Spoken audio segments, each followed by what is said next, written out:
শেষে বরাক বার্তা বাংলা সংবাদের সংবাদ শিরোনাম আরো একবার।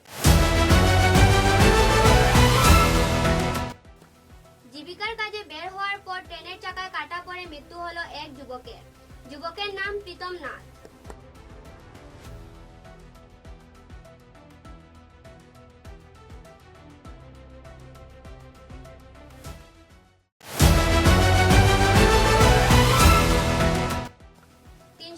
নম্বর শিলচর আইজল জাতীয় সড়কে ভয়াবহ দুর্ঘটনা, নিহত 2, গুরুতর আহত 4।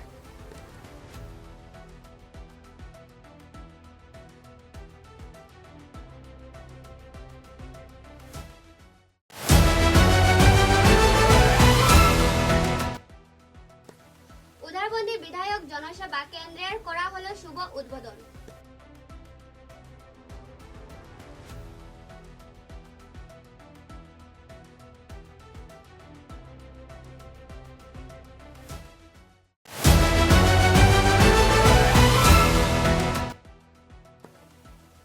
দিগরখালীর লরির গোপন কক্ষ থেকে কয়েক কোটি টাকার সন্দেহযুক্ত ইয়াবা ট্যাবলেট উদ্ধার, আটক 1।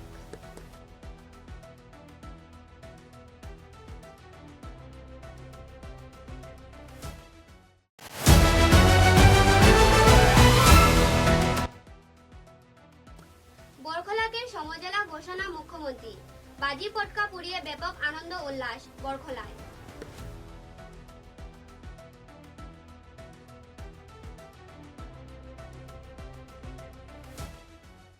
এখনকার মতো বরাক বার্তা বাংলা সংবাদ এই পর্যন্তই।